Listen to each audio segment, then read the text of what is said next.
शेर और चीता की कहानी। बहुत समय पहले की बात है।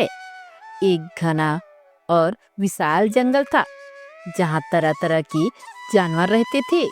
उसी जंगल में शेर रहता था जिसे सभी जानवर जंगल का राजा कहते थे। शेर बहुत ताकतवर था। उसकी दहाड़ से पूरी जंगल कांप उठता था। उसी जंगल में एक चीता भी रहता था जो अपनी तेज रफ्तार के लिए मशहूर था। कहा जाता था कि जंगल में कोई भी जानवर उसकी गति का मुकाबला नहीं कर सकता। शेर को अपनी ताकत पर बहुत घमंड था।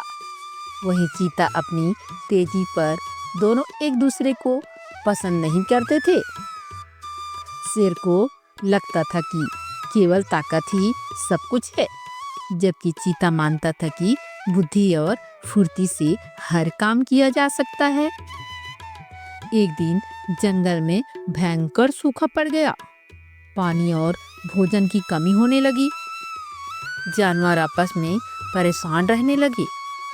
उसी समय जंगल के बीचों बीच स्थित एक झील में बहुत कम पानी बचा था। सभी जानवर उसी पर निर्भर थे। एक दिन शेर और चीता दोनों ही झील पर पहुंचे। वहां किसी बात को लेकर दोनों में बहस हो गई।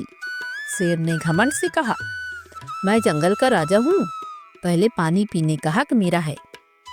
चीता मुस्कुराया और बोला, राजा होना अलग बात है, लेकिन अक्ल और समझ भी जरूरी होती है।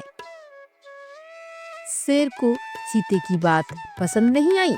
उसने गुस्से में कहा, अगर तुम इतने ही होशियार हो तो साबित करके दिखाओ। तभी जंगल में खबर फैल गई कि पास के इलाके में शिकारी आ गए हैं। सभी जानवर डर गए। शेर ताकतवर था, लेकिन वह अकेले कुछ खास नहीं कर सकता था। चीता तेज था और दूर दूर तक जल्दी खबर पहुंचा सकता था। चीते ने सुझाव दिया, अगर हम मिलकर काम करें तो जंगल को बचा सकते हैं। शेर ने पहले तो मना कर दिया, लेकिन हालात को देखकर उसे अपनी गलती का एहसास हुआ। उसने चीते से कहा, ठीक है, आज हम साथ मिलकर काम करेंगे। चीता तेजी से दौड़कर पूरे जंगल में जानवरों को चेतावनी देने लगा, जबकि शेर ने अपनी दहाड़ से शिकारियों को डराकर जंगल की सीमा से बाहर खदेड़ दिया। कुछ ही समय में जंगल फिर से सुरक्षित हो गया। सभी जानवर खुश हो गए और शेर व चीता की तारीफ करने लगे।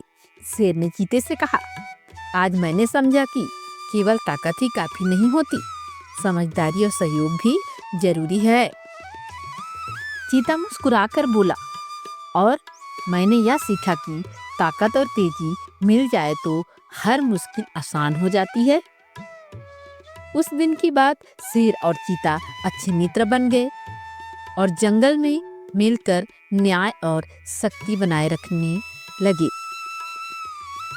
कहानी आगे। शेर और चीता की दोस्ती अब पूरे जंगल में मशहूर हो चुकी थी।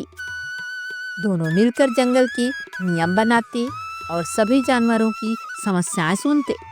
जंगल में पहले से ज्यादा शांति और व्यवस्था रहने लगी थी। लेकिन हर कहानी में एक नई परीक्षा आती है। एक दिन जंगल के उत्तरी हिस्से से एक भयंकर हाथी दल जंगल में घुस आया। वे बहुत शक्तिशाली थे और जहां से गुजरते पेड़ पौधे तोड़ देते। छोटे जानवर डर के मारे इधर उधर भागने लगे। जंगल का संतुलन बिगड़ने लगा। जानवर शेर के पास पहुंचे और बोले, महाराज, हाथी बहुत ताकतवर है, हम उनसे कैसे निपटे? शेर सोच में पड़ गया। वह जानता था कि हाथियों से सीधी लड़ाई संभव नहीं है। सभी चीता आगे आया और बोला, ताकत से नहीं, इस बार हमें बुद्धि और योजना से काम लेना होगा। चीते ने एक योजना बनाई।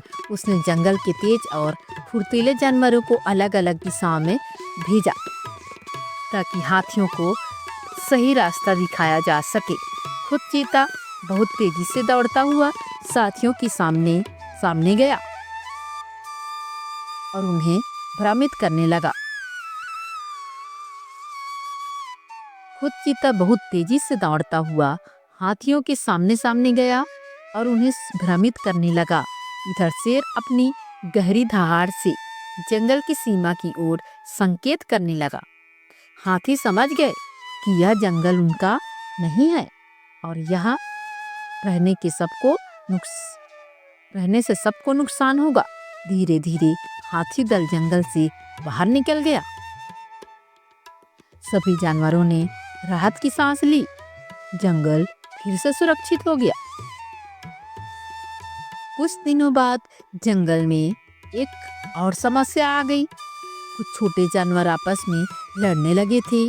वे सोचते थे कि शेर और चीता सिर्फ बड़े जानवरों की सुनते हैं। यह सुनकर शेर को दुख हुआ। उसने सभी जानवरों की सभा बुलाई। शेर बोला, इस जंगल में हर जानवर बराबर है, चाहे वह छोटा हो या बड़ा। चीता ने कहा, अब से हर समस्या को मिलकर सुलझाया जाएगा। उस दिन जंगल में एक नया नियम बना, हर आवाज की कीमत होगी। धीरे धीरे जंगल एक आदर्श स्थान बन गया, जहाँ न डर था न अन्याय।